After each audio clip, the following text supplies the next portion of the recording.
Hi guys, Jackie here. Day 3 of our healthy eating. We are focusing on quality of food. I want to go over what I briefed on yesterday, which was a new set of 4 food groups for your eating focus, okay? I suggest you have 3 meals a day, 3 very good meals a day. And again, you need to include these foods. Number 1, protein. You need to have some kind of clean, lean protein in your diet. Diet is what you eat, okay? Diet is not something we're on. Diet is the consumption of your food daily. So make sure you're having some kind of protein, from chicken, fish, and beef. And that's how I do my meal planning. I would say maybe Monday's chicken day, Tuesday's beef day, and Wednesday would be fish day, and then just kind of repeat it or mix it up and change it out. Now, let's say you're like, I'm not into that kind of thing. I'm a vegan or I'm vegetarian. Well, there's tons of plant protein. There's a lot of protein you can find in plants. I, for one, avoid soy. So tofu and some of those other plant things for my body, former PCOS sufferer, I cannot do soy. And then dairy. Dairy is a no-no as well if you're wanting fat loss. Number 2, vegetables. Vegetables, there are so many vegetables out there to choose from. You want to go green. Go as green as you possibly can. You want to look at fresh vegetables first, then frozen vegetables next. If you're, the fresh kind of gets bad quick, go frozen. And then maybe after that, you can go canned and boxed or whatever else there is out there.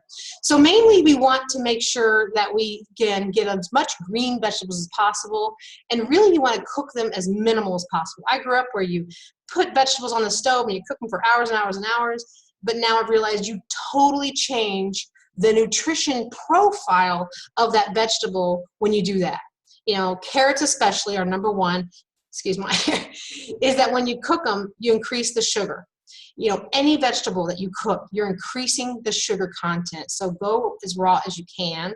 I usually do cucumbers, celery, have those around the house, sticks for like snacks for me or the kids, as well as, green beans, asparagus, Brussels sprouts, spinach, you name it, go green.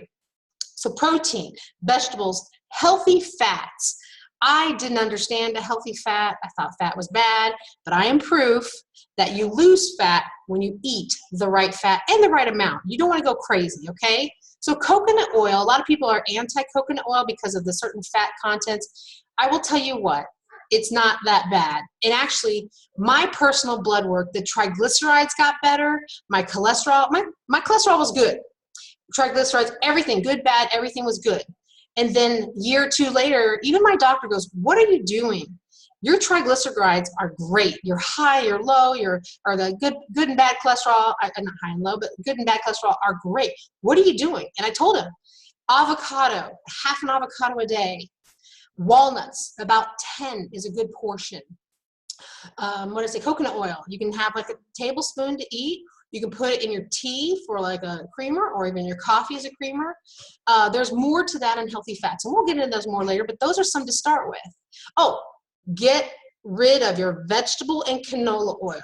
I don't care what the label says. The front is marketing and the back is fact. Okay, when you read a label, I tell my kids, the front, I don't have any products in front of me, got some Band-Aids. The front is marketing and the back is fact. I do not read the nutrition facts. I read ingredients, guys. We're sticking with ingredients. Again, I'm proof that ingredient changes change you.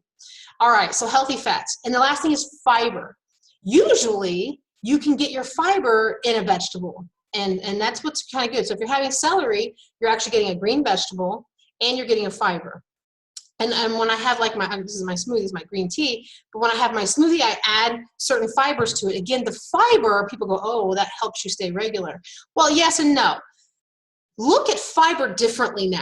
Look at fiber as your insulin stabilizer, okay? I'm again proof of that. Having formerly suffering PCOS, that's a precursor to diabetes. It has an insulin resistance, an issue with my endocrine system.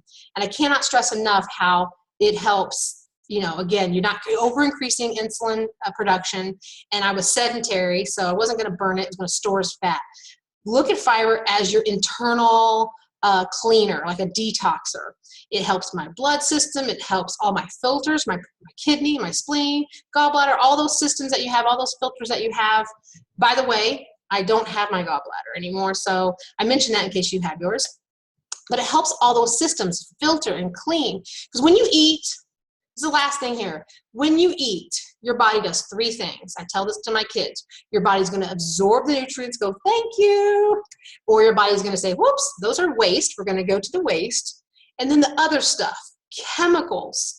All these chemicals, when you read ingredients, if you can't pronounce those chemicals, your body goes, I don't really know what to do with you. I don't know if I should absorb you. I don't know how to take you out of my body, so I'm going to put you over here. And when I tell my kids about this, as well as myself, when I learned so much about this, was those chemicals get stored, and that's when we get ailments, and we get leaky gut syndrome, we get IBS, we get inflammation, we get rheumatoid arthritis, we get fibromyalgia, we get diabetes, we get heart disease, we get, you name it. Just so much can come to the surface because we're putting chemicals. They're non-toxic, right? I think our food industry is allowing us to ingest things that we shouldn't ingest, and you have the choice of what to eat. I hope this helps you look at your 4 food groups and just totally overhaul the way you look at food and what you're eating. And again, you need 3 meals, breakfast, lunch, and dinner. You should eat your breakfast within 2 hours of waking up. You've been fasting all night long. We'll get more into that later, but that is a tip for today. Have a great day, day 3. Bye.